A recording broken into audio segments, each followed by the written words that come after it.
Welcome to Let's Talk Sports in South Jersey, home of South Jersey sports. Everything is quiet in the sports world.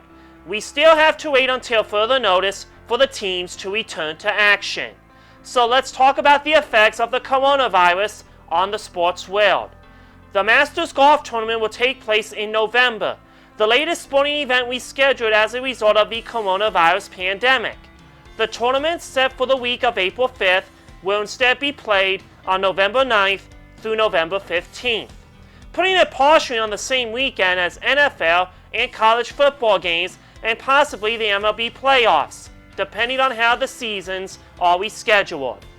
The pandemic has affected the other three major golf tournaments as well, with the British Open, scheduled for July 13th through July 19th, cancelled. The US Open moved from June 15th through June 21st to September 14th through September 20th, and the PGA Championship postponed from May 11th through May 17th to August 3rd to August 9th. Let's get through the coronavirus!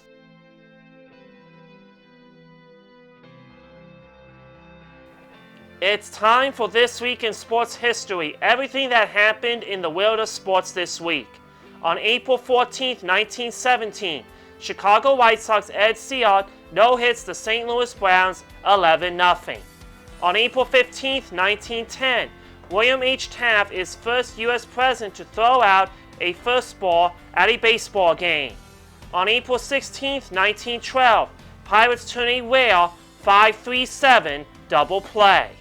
On April 17, 1892, first Sunday National League Baseball game, Reds beat the Cardinals 5-1. On April 18, 1869, first international cricket match held in San Francisco, won by California. On April 19, 1900, highest scoring opening game, Phils beat the Braves 19-17 in 10 innings. I'll have more sports history fun facts next week.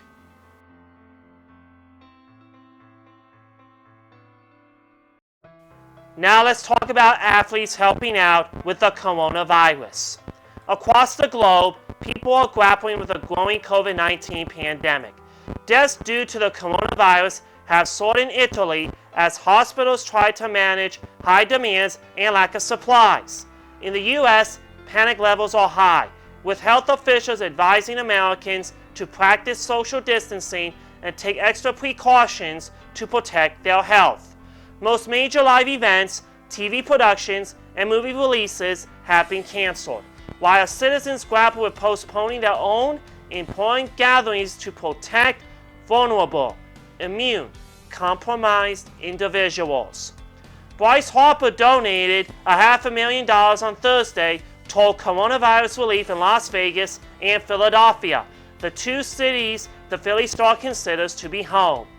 Bryce and his wife Kayla donated to Direct Relief and 3 Square in Las Vegas and Philabundance in Philadelphia. Direct Relief is a non-profit humanitarian aid organization with a mission to improve the health and lives of people affected by poverty or emergencies.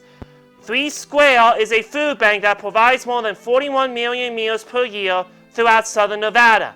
Philabundance is the largest food bank in the Philadelphia region and serves more than 24 million pounds of food a year to those in need.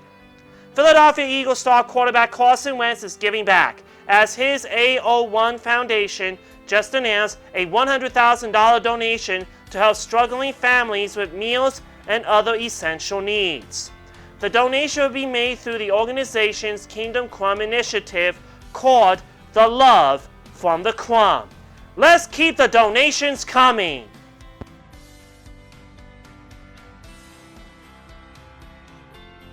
It's time to remember Pete Retzlaff. The Philadelphia Eagles announced Friday evening that franchise great Pete Retzlaff died at 88 years old. Retzlaff died of natural causes Friday morning in Pottstown.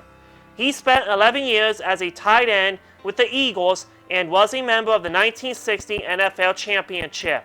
In addition to that, he was one of the most productive players in franchise history and had an impact that went beyond the field.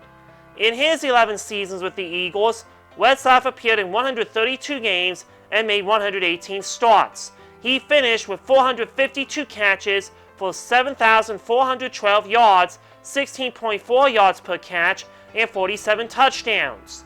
He made 5 Pro Bowls and earned All-Pro honors in 1965 when he caught 66 passes for 1,190 yards, 18 yards per catch, and 10 touchdowns as a 34-year-old.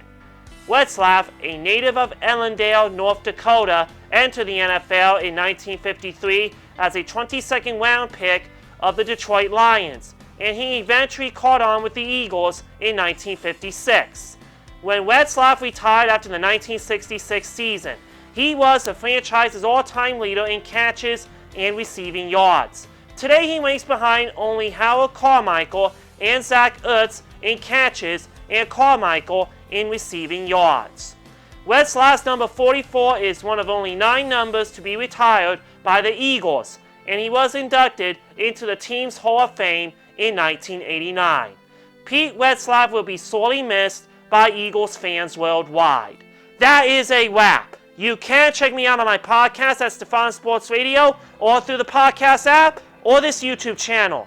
And you can listen to me on Saturday nights at 6 o'clock on 1360 WNJC in Cherry Hill.